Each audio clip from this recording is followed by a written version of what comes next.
Alors, bonsoir à tous. Nous sommes en présence des conseillers et conseillères suivants. Dolores Simard, Mario Desbiens, M. Richard Foster, Mme Gina Lheureux, Mme Nadine Gagné. Donc, il y a absence de M. Guy Racine. Nous sommes aussi en présence de Mme Shirley Kennedy du journal Haute-Côte-Nord et évidemment de M. Richard Duguay, notre directeur général. Donc, bienvenue. Une façon différente de diffuser, de tenir notre rencontre séance ordinaire ce soir du 14 avril. Les gens pourront le voir en ligne dès les prochaines heures. Vous avez le projet d'ordre du jour. Donc, je déclare la séance ouverte. Au point 2, lecture et adoption de l'ordre du jour. Au point 3, l'adoption des procès-verbaux. Il y aura donc à 3.1 la séance ordinaire du 10 mars, à 3.2 la séance extraordinaire du 18 mars et à 3.3 la séance extraordinaire du 25 mars. Message de la mairesse au point 4, évidemment que je reviendrai sur la pandémie du COVID-19.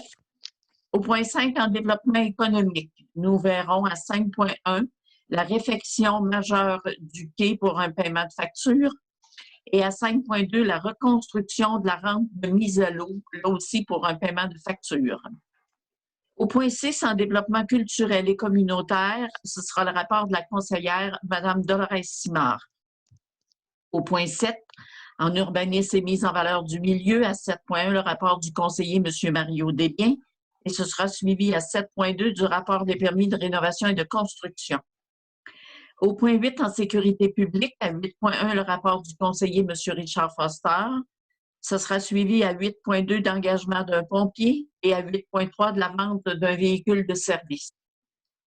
Au point 9, dans les travaux publics, le rapport du conseiller M. Foster, suivi à 9.2 de la mise à niveau des ouvrages d'eau potable et d'eau usée pour un paiement de facture. À 9.3, l'acquisition d'une boîte de tranchées modulaires. Au point 10, en tourisme, à 10.1, le rapport de la conseillère Mme Gina Lheureux. Au point 11, en hygiène du milieu, le rapport de la conseillère Mme Nadine Gagné. Au point 12, en loisirs et sport, je ferai le rapport en l'absence de M. Racine. Ce sera suivi à 12.2, la réfection de l'aréna et de la piscine municipale pour une facture en structure et génie civil. Au point 13, en administration, à 13.1, l'approbation et le paiement des comptes. À 13.2, le rapport du directeur général sur les contrats accordés. À 13.3, le rapport financier mensuel. À 13.4, une vente de l'eau à Quincaillerie Jean-Marie Rioux Incorporée. Ce sera donc suivi de la possibilité d'une période de questions pour Mme Kennedy qui est en ligne avec nous. Et sinon, les questions peuvent nous parvenir par courriel pour les citoyens qui nous écoutent et la réponse vous parviendra au cours de la semaine. Si cet ordre du jour vous convient, adoption proposée et on va devoir nommer les personnes. Propose. Proposé par M. Richard Foster. Est-ce que vous êtes tous d'accord avec cette adoption d'ordre du jour? Oui. Parfait. Les procès-verbaux de la séance ordinaire, premièrement, du 10 mars. Alors, les procès-verbaux, vous les avez reçus au préalable. Vous avez pu en faire la lecture. Donc, si pour être dispensé de la lecture intégrale, adoption proposée pour la séance ordinaire du 10 mars. Je propose. Proposé par Mme Gina Lheureux. Ça va pour tous? Oui. La séance extraordinaire du 18. Alors, on rappellera que le Conseil s'est réuni pour le dossier de la rampe de mise à l'eau pour faire avancer le dossier dans des délais raisonnables où il y avait un besoin d'études environnementales. Alors, ça a été le sujet de la réunion du 18 mars en Assemblée extraordinaire. Si ça vous va, proposition pour adoption? Je propose. Madame Nadine Gagné. Et la prochaine, toujours séance extraordinaire, le 25 mars, il y a eu assemblée qui était pour l'adoption de mesures particulières de report des versements de taxes foncières et le sans intérêt, évidemment, pour cette période. On se rappellera que la Ville, à l'instar des municipalités aussi de la MRC Haute-Côte-Nord, un délai d'1 mois. Alors, on se rappelle que les taxes foncières sont dues, par exemple, le 31 mars, reportées donc au 31 avril, celle de juillet à la fin d'août et celle de septembre à la fin d'octobre. C'était l'objet donc de cette assemblée extraordinaire pour mise en application le plus rapidement possible. Adoption proposée? Je propose. Par M. Desbiens. Merci beaucoup. Donc, au point 4, dans les messages, l'état de situation du COVID-19, vous en avez tout le monde entendu parler à longueur de journée. On se rappelle donc, il y a déjà plus de 6 semaines que toute cette pandémie a commencé. Le premier cas qui a été confirmé au Québec, ça date du 28 février. Dans les semaines de février et mars, on a entendu presque exclusivement parler des cas qui étaient reliés à des voyageurs, alors que tout au long des semaines qui ont suivi, on est beaucoup plus maintenant dans le phénomène de la transmission communautaire, qui a d'ailleurs donné lieu à des mesures de confinement généralisé depuis le 13 mars. Alors, ce que je veux parler au niveau de la Ville, c'est que tout le personnel ici, la direction, on a mis nos efforts à protéger la population et à revoir toute notre organisation des services municipaux. Alors, on sait qu'on a fermé le centre Guy Ouellet, le service des loisirs, les événements culturels, la bibliothèque. Lorsque c'était possible, nos gens ont travaillé à la maison en télétravail. Il y a eu des réductions d'horaires aussi, le bureau d'immatriculation des véhicules, tout ça a été sujet à changement. On a travaillé aussi pour protéger nos aînés, autant au niveau du HLM de la Villa. Et on s'est mis en travail par tous les moyens électroniques. Je vous dirais qu'on n'a pas manqué très peu ou pas du tout, d'ailleurs, dans l'avancement de nos projets, de nos travaux, des réunions. On a assuré la continuité par toutes sortes de moyens techniques. Dans l'information à la population, il y a eu un message quotidien à la population par notre site Internet. Et il y a une conférence hebdomadaire aussi qui est sur le site et qui vient rappeler les mesures qui sont préconisées et un état de situation donc pour faire état de ce qui se passe dans notre ville. Nous savons pas plus les uns que les autres quand se fera la reprise des activités normales. Il y a beaucoup de questions qui sont soulevées. Les conseillers et conseillères vont vous en parler d'ailleurs dans leur présentation de rapport de secteur. Y aura-t-il un camping cet été? Y aura-t-il la piscine? Y aura-t-il 15 jours? Pourrons-nous commencer la réfection de la rampe de mise à l'eau? Enfin, on n'a pas les réponses pour le moment. On suit tout autant que vous l'évolution du dossier. Ce que je peux vous dire, c'est que nous continuons à préparer tous nos dossiers, à faire avancer toutes nos situations qui sont sur la table de travail pour être prêts lorsque le moment sera venu. On est en lien avec la population. Ils ne peuvent pas venir nous rencontrer, mais nos téléphones sonnent. Il y a des messages sur notre site de la Ville. On y répond dans les règles de l'art. Alors, la situation, elle est exceptionnelle. Il y a des mesures exceptionnelles aussi. Alors, on est tous dans cette situation. On incite sur toutes les tribunes la population à écouter, à suivre, à obéir aux mesures. En Haute-Côte-Nord, on le sait, on a trois cas déclarés positifs.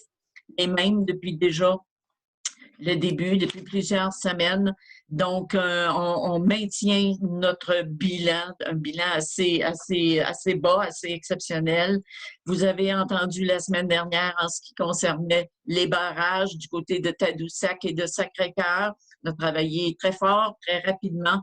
À peine 12 heures plus tard, on avait le retour de ces barrages-là qu'on a jugé primordial de mettre en place, toujours dans le but de protéger notre population. Toutes nos actions vont dans ce sens. Alors, j'invite la population à nous suivre sur notre site. Toute l'information s'y retrouve et bien sûr, autant dans les médias, mais la conférence aussi quotidienne de M. Legault est de grande importance. Alors voilà, on le dit, si tout le monde écoute les mesures, ça va bien aller. La question, c'est bien sûr de faire en sorte de reprendre les activités le plus rapidement possible, dans les meilleures conditions possibles. Voilà. Au point 5, maintenant, dans le développement économique, à 5.1, la réfection majeure du quai pour la compagnie, pour la firme EMS Ingénierie. La résolution se veut comme suit. Considérant la résolution R1909-1712, par laquelle la Ville mandatait la firme EMS Ingénierie afin de réaliser une étude préliminaire dans le cadre du projet de réfection majeure du quai, considérant que le travail a été fait de façon satisfaisante, considérant la facture S19-180-02 au montant de 5 313,23 sous, toute taxe exclue, émise par EMS Ingénierie Incorporée. Il est donc proposé d'autoriser le paiement de cette facture à EMS au montant de 5 313,24, toute taxe exclue. Je propose. Proposé par M. Mario Desbiens. Est-ce que tout le monde est consentant? Oui. Oui. À 5.2, la reconstruction de la rampe de mise à l'eau par la même compagnie, EMS Ingénierie, considérant les résolutions R1911-227 et R1912-273, par lesquelles la Ville mandatait la firme EMS Ingénierie afin de procéder à la réalisation de plans et devis, surveillance partielle, conception, élaboration de devis techniques et autres, dans le dossier de la réfection de la rampe de mise à l'eau.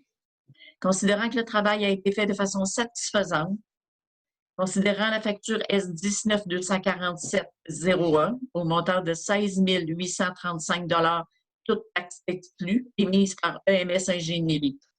La proposition est donc d'autoriser le paiement de la facture à EMS Ingénierie au montant de 16 835, toute taxe exclue.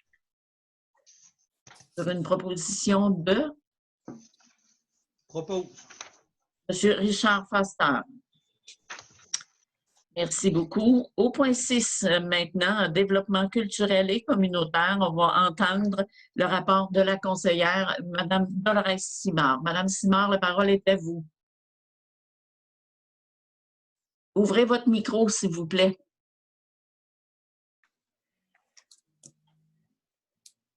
Un instant, votre micro est fermé, Mme Simard. Ah, OK, c'est revenu? Parfait. Merci. Bon, bonjour à tous et à tous. Nous le savons, l'épisode que nous vivons collectivement est difficile et stressant. Cependant, il est de notre devoir d'être solidaires, de penser aux autres dans cette crise, particulièrement aux personnes vulnérables. Ainsi, la Ville de Forestville salue l'initiative du Centre d'action bénévole Le Nordais qui, en collaboration avec le club de FADOC de Forestville, procède depuis la semaine dernière à des appels téléphoniques individuels à toutes les personnes âgées de 70 ans et plus de la Ville. Les responsables du Centre d'action bénévole offrent à ces personnes différents services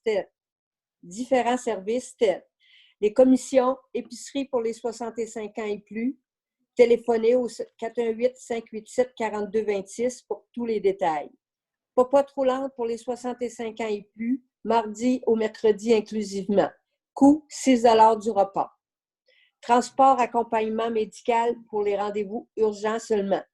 Dépannage alimentaire pour toutes les personnes qui ont perdu leur emploi sont en attente de l'assurance emploi et de revenus d'appoint. Soyons donc attentifs aux personnes de notre entourage qui parfois pourraient être gênées de demander de l'aide. Si vous êtes mis au courant d'une situation où une personne âgée ou toute autre personne est en situation difficile, nous vous invitons à contacter l'équipe du Centre d'action bénévole au 418-587-4226 qui traitera votre demande de façon confidentielle et respectueuse. Merci. Juste une petite correction, Mme Simard. Juste, Oui. la popote roulante, c'est du mardi au vendredi inclusivement. Juste une petite précision dans la lecture. Merci, Mme Simard. Ça fait plaisir. Au point 7 maintenant, en urbanisme et mise en valeur du milieu, on va entendre le rapport du conseiller M. Mario Desbiens. Monsieur Desbiens, la parole est à vous. Merci, Mme le maire. Je vais vous lire un message de notre agent en urbanisme. Nous vous avisons qu'en raison du contexte lié à la pandémie de la COVID-19, il se peut qu'il y ait des délais supplémentaires lors de l'émission de permis. En effet, lorsqu'un citoyen dépose une demande de permis, celui-ci doit être accompagné de certains documents, par exemple des certificats de localisation, d'implantation ou autres certifications, et certaines des entreprises émettrices de ces documents ont ralenti leur opération.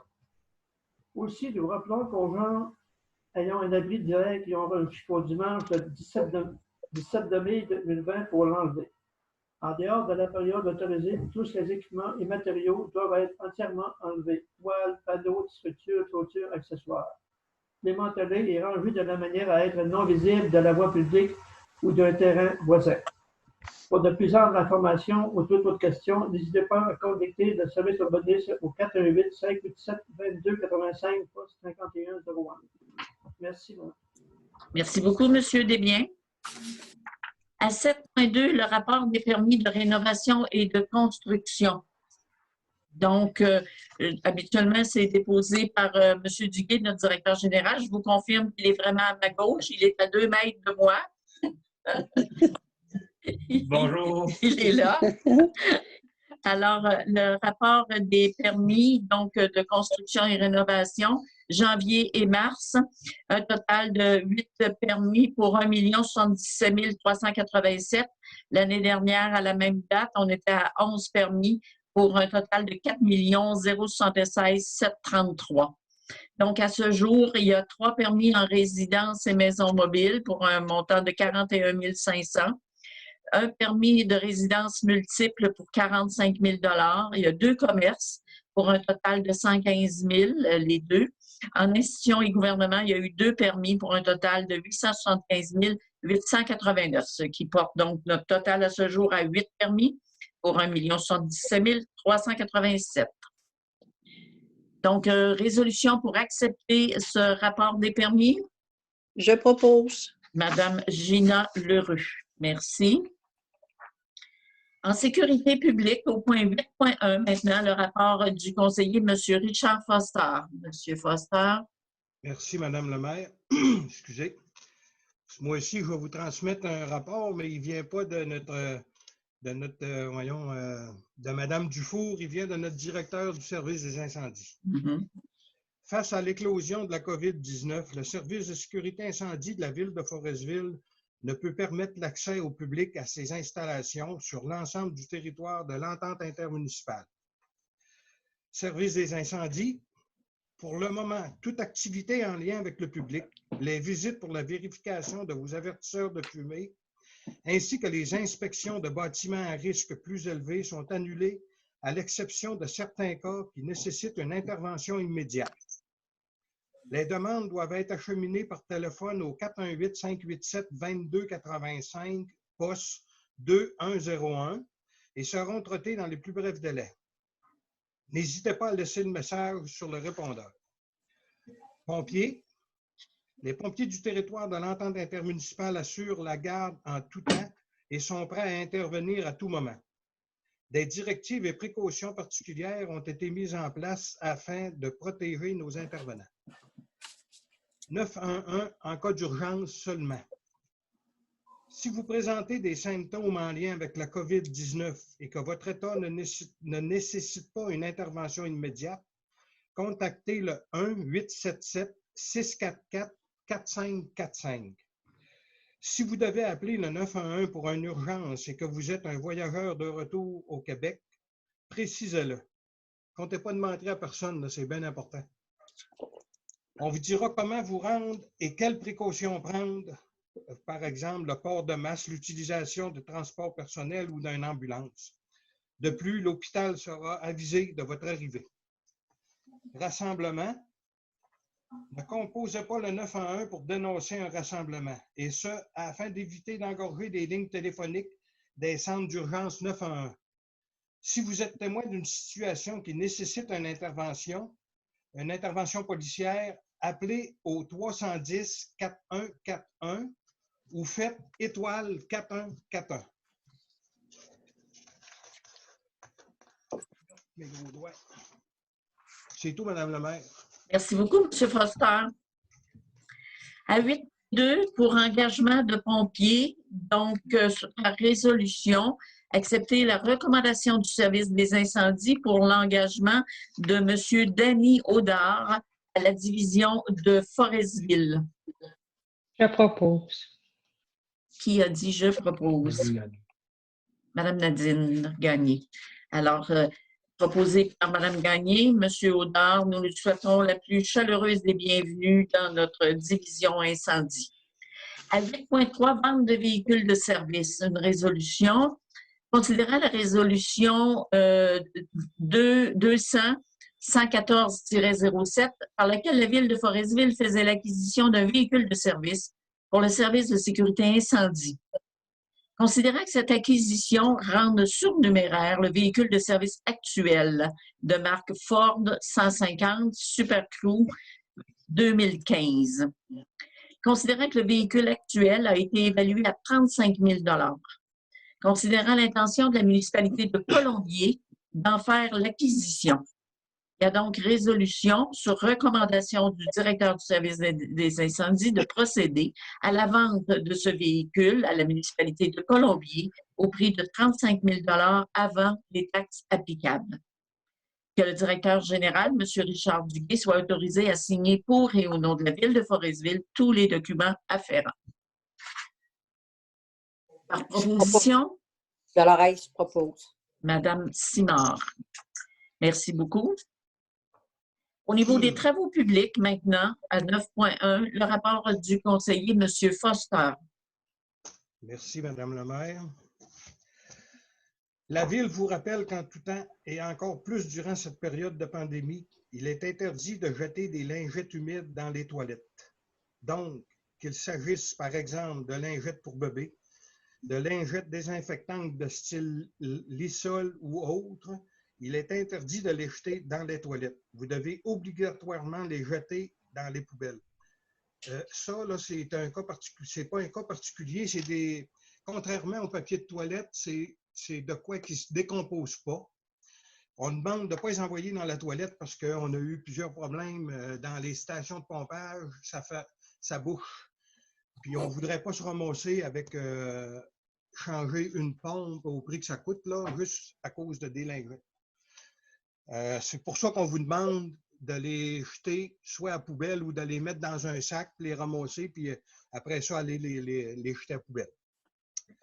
Le fait de jeter ces lingettes dans les toilettes occasionne des blocages de pompes et des interventions plus fréquentes des travaux publics. En plus des bris qui peuvent être très chers, qui seront payés par les contribuables, sans compter des débordements d'eau usés dans la nature. La Ville demande également aux citoyens de reporter tous les travaux non urgents qui nécessitent une intervention des employés municipaux à plus tard, dans le but d'éviter de contaminer nos employés. Seules les urgences seront traitées. Finalement, le dépôt des résidus domestiques dangereux est fermé en tout temps, et ce, jusqu'à nouvel ordre. Merci et courage à ces moments d'incertitude. Merci, Madame la maire. Merci, M. Foster.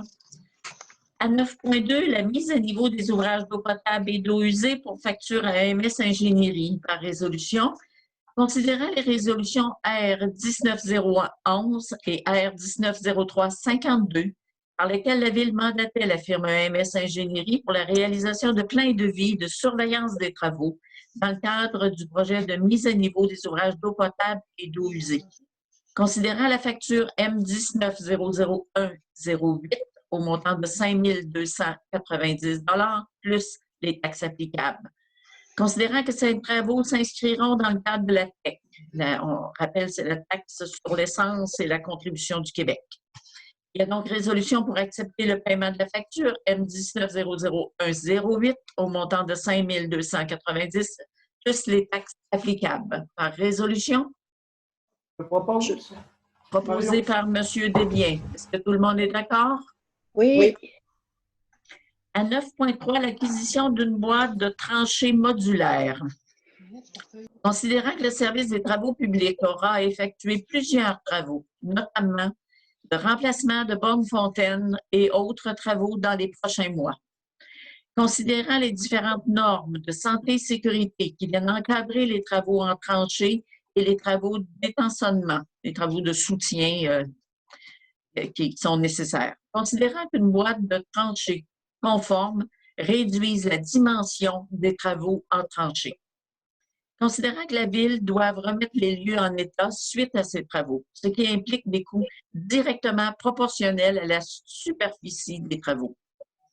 Considérant que le règlement de gestion contractuelle, portant le numéro 2018-281, permet l'achat de gré à gré, conformément au seuil décrété par la loi. Considérant la soumission QC 97-8F de l'entreprise Équipement NCN pour une boîte de tranchées modulaire au montant de 14 670 plus les taxes applicables. Il y a donc proposition pour accepter la soumission QC 978F de l'entreprise Équipement NCN pour acquérir une boîte de tranchées modulaire dont le montant est de 14 670 plus les taxes applicables. Équipement NCN est une firme là, qui est à Montréal et qui a des entrepôts à Québec aussi pour le transport à plus près de nous. Donc, cette résolution par proposition de M. Foster. Est-ce que tout le monde est d'accord pour qu'on procède? Oui.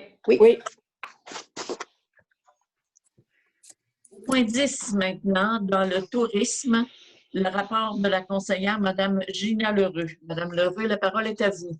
Bonsoir tout le monde. Bonjour à tous et à toutes. Donc, il n'est pas ici dans les circonstances de faire un rapport sur le tourisme, considérant les limitations et contraintes de déplacement. Tout ce que je puisse dire présentement, c'est que nous devons rester à l'affût des consignes et nous y confirmer. Toutefois, cette crise aura une fin et nous devons déjà nous y préparer. Mais si le cœur n'y est peut-être pas, j'invite les gens, les commerçants et les résidents à commencer à embellir leurs propriétés, leurs magasins, car notre région n'a pas perdu son charme, ni son attrait pour les futurs touristes. Nous nous faisons questionner sur l'impact des mesures actuelles, sur les opérations du camping. Nous ne pouvons pas les déterminer à ce stade-ci. Soyez assurés, par contre, que nous vous garderons au courant dès que nous en saurons davantage.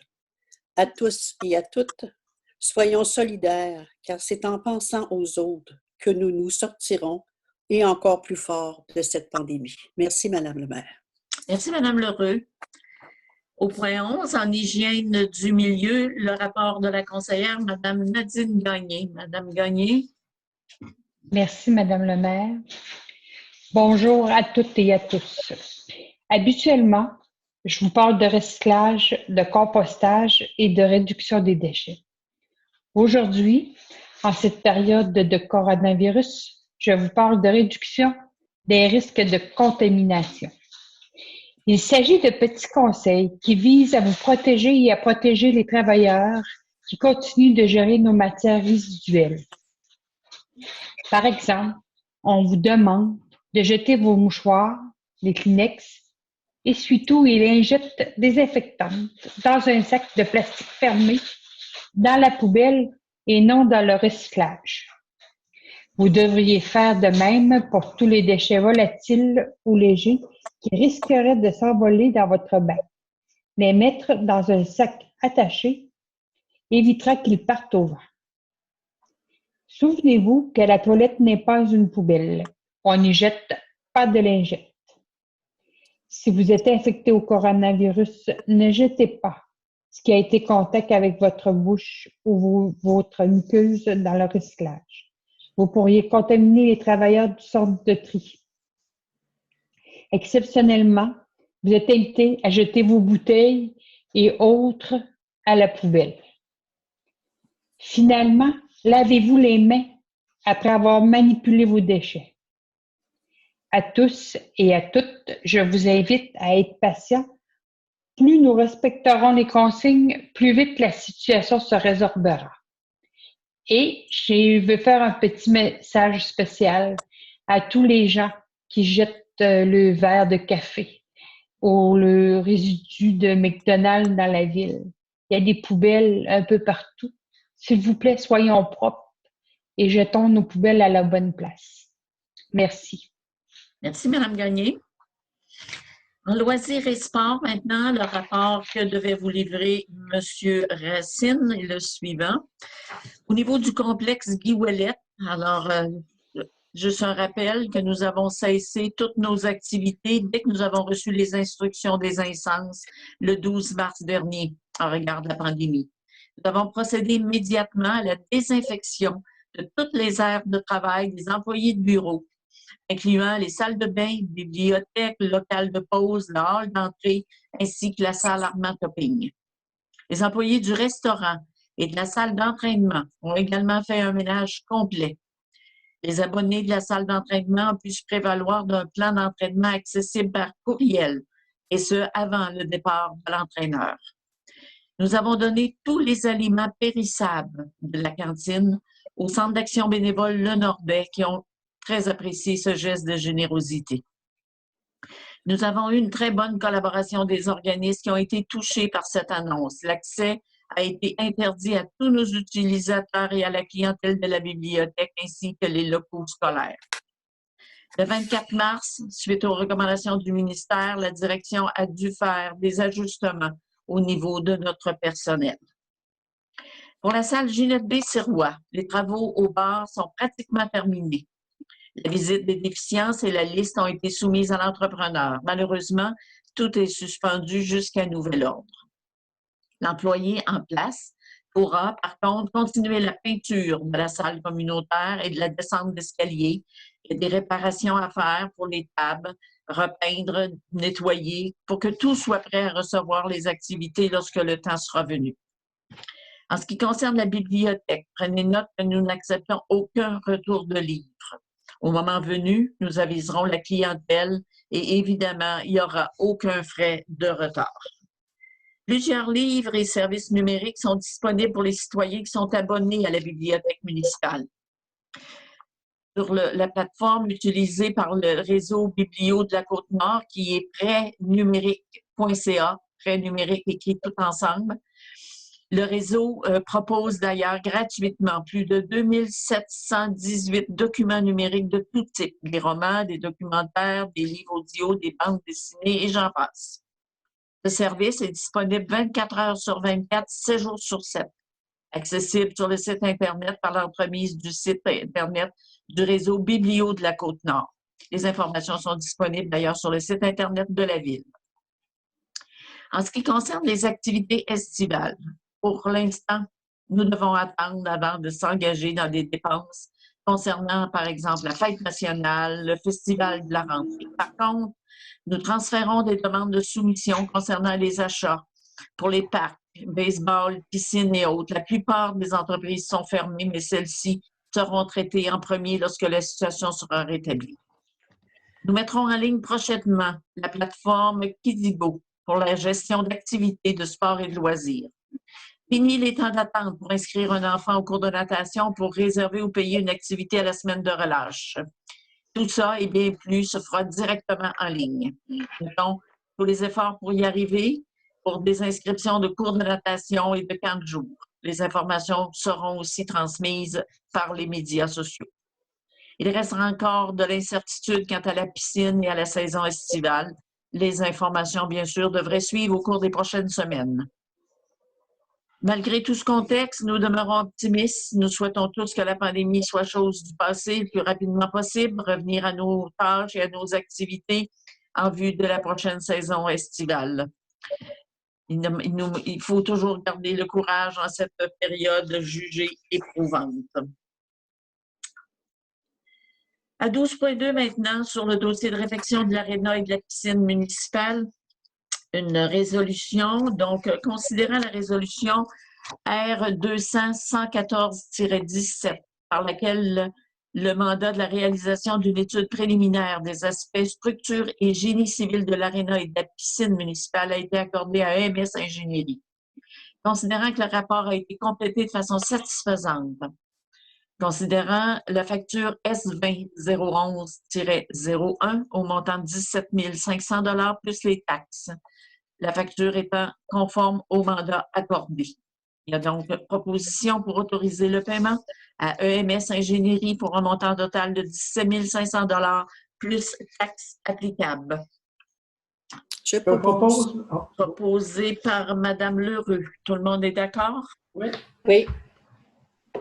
Au niveau du point 13 en administration, à 13.1, l'approbation et le paiement des comptes. Donc, les conseillers et conseillères, vous avez eu accès à la liste des comptes. Vous avez pu poser vos questions ou vos commentaires à M.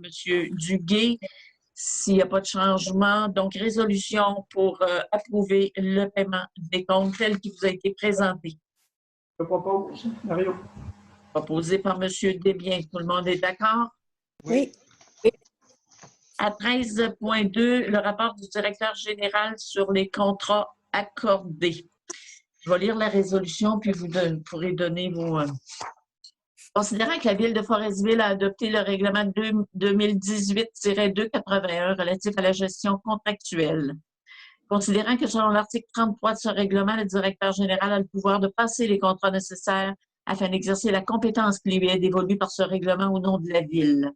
Considérant que selon l'article 36, le directeur général doit faire rapport à la séance ordinaire suivant l'accord des contrats. Donc, M. Duguay, il y a 2 contrats qui ont été accordés. Oui.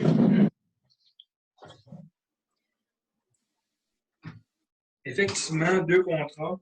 Le premier est accordé le 20 février 2020 pour l'entreprise Éric Lirette Architecte. On parle du réaménagement de la salle Ginette B. Sirois. On parle essentiellement des tâches supplémentaires reliées à différentes demandes de changement pour un coût total de 1 900 $ plus les taxes. Et le deuxième est accordé le 6 avril 2020, toujours à Éric Lirette Architecte, toujours dans le projet de réaménagement, des nouvelles tâches reliées à d'autres demandes de changement pour un montant de 4 260 plus les taxes. Donc, cette résolution constitue une confirmation des contrats qui ont été accordés par M. Duguay. Sur une proposition de... Je propose. De Mme Nadine Gagné. Tout le monde est d'accord? Oui. À 13.3, le rapport financier mensuel. Alors, on est dans un budget à 3 mois déjà découlé, qui nous placerait donc évidemment à 25 % de notre budget. De façon globale, nous sommes actuellement à 20 % en termes de ratio. L'année dernière, à la même date, on était à 21 %. Alors, en administration générale, on est à 24 % sur 25. En sécurité publique, on est à 27 %. En transport routier, on est à 15 %. En hygiène du milieu, 15 %. Santé bien-être, 6 %. Aménagement, urbanisme et développement, 10 %. En loisirs et culture, 19 %. Nos frais de financement sont à 31 % et nos activités d'investissement, 21 %. Donc, pour une moyenne de 20 % du budget, donc positif de 5 %. C'est certain que le suivi du budget pour les prochains mois, on est toujours dans notre budget, sauf qu'il est possible que des choses se passent de façon un petit peu différente de ce que nous avions projeté. Alors, il pourra y avoir des réaménagements budgétaires qui sont nécessaires. Et non pas à la hausse, mais tout simplement des réalignements. Donc, rapport financier déposé et accepté. Ça nous prend une proposition. Proposition, oui. Propose. Monsieur Foster, ça va pour tous? Oui. Et pour terminer, donc, une vente de terrain à la quincaillerie Jean-Marie Rioux. Un petit peu, il m'en manque une. Parfait, merci. Considérant le lot 3 498 981 d'une superficie approximative de 215,9 mètres carrés appartenant à la ville de Forestville. Considérant que la ville y possède des infrastructures de type conduite d'eau et d'égout. Considérant que le dit lot est utilisé depuis de nombreuses années comme accès aux commerces et entreprises limitrophes.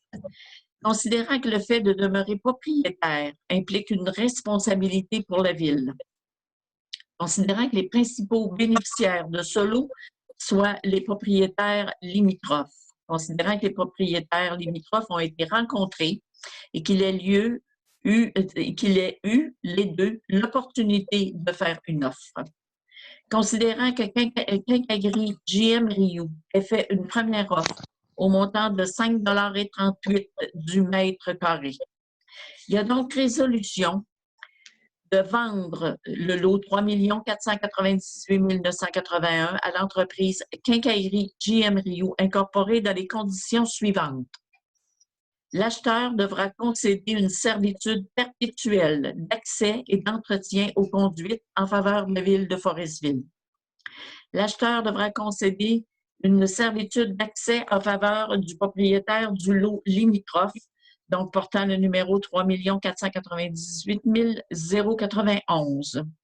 La vente se fera au prix de 5,38 $ du mètre carré. Le prix de la transaction sera déterminé avec plus de précision lorsque la superficie sera précisée au moment de la vente. Tous les frais seront défrayés par l'acheteur, Quincaillerie GM Rio Incorporée. Il est également résolu d'autoriser le directeur général, M. Richard Duguay, à signer pour et au nom de la ville tous les documents afférents. Je propose. Proposé par Mme Dolores Simard. Tout le monde donne son appui? Oui. Oui. Parfait. Donc, ceci met fin au sujet qui était à l'ordre du jour. On va rester en ligne, voir avec Mme Kennedy. Si vous avez des questions, Mme Kennedy. Oui. Est-ce que vous m'entendez bien, Mme Anctil? Très bien. Parfait. Peut-être, je pense que c'est au point 6, quand vous avez parlé du Centre d'action bénévole Le Nordais qui plaçait des appels en collaboration avec le club FADOC. Oui. Est-ce que vous avez, je sais que je vous prends peut-être de court ce soir, mais c'est quoi la proportion des personnes de 70 ans et plus à Forestville? Avez-vous une idée du nombre de personnes? 1 sur 6. D'accord. Sont des personnes de 70 ans et plus. OK. Comment ça se passe, Mme Anctil, vous qui avez travaillé dans le domaine de la santé pendant de nombreuses années, comment vous voyez ça, là, la situation actuellement à Forestville et en Haute-Côte-Nord particulièrement? Bien, moi, je pense que en ce qui concerne nos résidences de personnes âgées, CHSLD ou autres résidences, je pense que les mesures qui ont été prises assez tôt font en sorte que nos personnes, au moment où on se parle, en tout cas, sont protégées. Je vois tous les jours, parce qu'on a des contacts quotidiens avec le CIS, qu'il déploie, je vous dirais, Mère et Monde, là, il essaie vraiment de voir à tous les volets de service. Je pense qu'ils y réussissent vraiment assez bien. Les mesures qui nous sont données appartiennent vraiment à la population. Il y a vraiment des mesures de protection. On a un peu de misère à les faire respecter par nos 70 ans et plus. Je peux comprendre que c'est difficile le confinement, c'est difficile pour les familles, pour les enfants, pour les aînés. Vous savez, c'est du jamais vu. Les aînés, leur sortie quotidienne pour aller à la poste ou aller chercher une pinte de lait à tous les jours, c'était une sortie sociale. Alors, c'est vraiment, ils se sentent vraiment en perte de liberté et d'autonomie.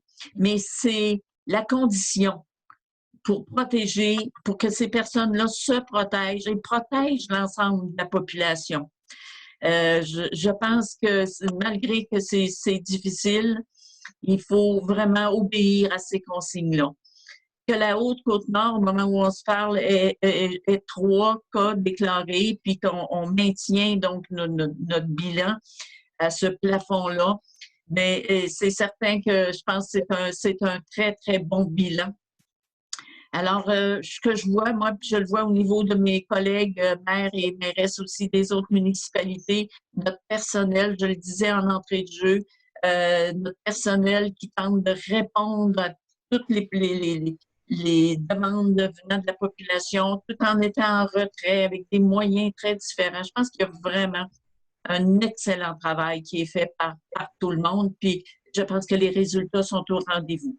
Puis quand il y a des ratés, je dirais, comme je reviens sur les barrages qui avaient été levés, ben je pense qu'on intervient très rapidement et assez rapidement pour que l'impact soit minimisé vraiment de façon majeure.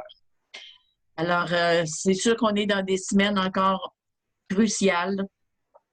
À venir jusqu'à maintenant, ça a bien été. Il faut vraiment qu'on continue, puis on continue à marteler toujours le même discours. Mais autant les gens de la santé, les autres ministères, je pense que tout le monde travaille d'arrache-pied pour que notre population soit protégée. Si vous me permettez, Mme Anctil, vous avez évoqué justement les barrages que vous avez réussi à réintroduire, si vous me permettez l'expression, la semaine passée. Oui. Vous vous attendez à quoi? Est-ce que vous pensez que ces barrages-là vont demeurer? C'est quoi votre désir à vous là, concernant ces fameux barrages-là? Combien de temps vous croyez que ce sera nécessaire de les maintenir? Ces barrages-là devront être maintenus tant et aussi longtemps qu'il y a des dangers pour notre population. Les chiffres continuent à monter sur la Côte-Nord. Il ne faut pas oublier qu'on est la porte d'entrée de la Côte-Nord. Alors, et dans le 12 heures où il n'y a pas eu de barrage, moi, j'ai confirmation qu'effectivement, plein de gens sont allés en direction du Saguenay-Lac-Saint-Jean. Alors, je comprends que les gens sont confinés puis qu'ils veulent prendre la route et aller faire des visites et du magasinage, mais on ne peut pas se permettre cette porte d'entrée-là vers une région qui a, elle, près de 150 cas déclarés positifs. Alors, il faut maintenir tant et aussi longtemps. Et c'est toute la Côte-Nord, hein, je vous rappelle, qui s'est mobilisée dans cette démarche-là. Et on est déjà très, très, très vigilants. On ne veut pas que ça soit une solution temporaire. La solution, elle est temporaire dans le sens de la pandémie, mais les barrages devront être en place tant et aussi longtemps qu'il y aura danger estimé par le milieu. Est-ce qu'on vous a donné l'assurance de ça, Mme Anctil? Non, on ne m'a pas donné cette assurance-là, mais je vous confirme que nous sommes sur une surveillance étroite. Parfait. Je n'ai pas d'autres questions. Voilà, parfait. Pour les gens qui nous écouteront sur d'autres façons, si vous avez des questions, soit sur les sujets qu'on a apportés aujourd'hui ou d'autres sujets, je vous invite vraiment à nous faire parvenir vos questions. Et on prend l'engagement de vous répondre dans les jours qui suivent. Donc, ceci mettrait fin à cette nouvelle façon de procéder qui a quand même très, très bien été. Je dis bravo, conseillers, conseillères. Bravo, Richard, hein, qui nous a initiés à une toute autre façon. Espérons qu'on pourra revenir en présence le plus rapidement possible. Je pense que ça nous manque à tous, mais pour le moment, c'est la façon de travailler qui nous protège, nous aussi.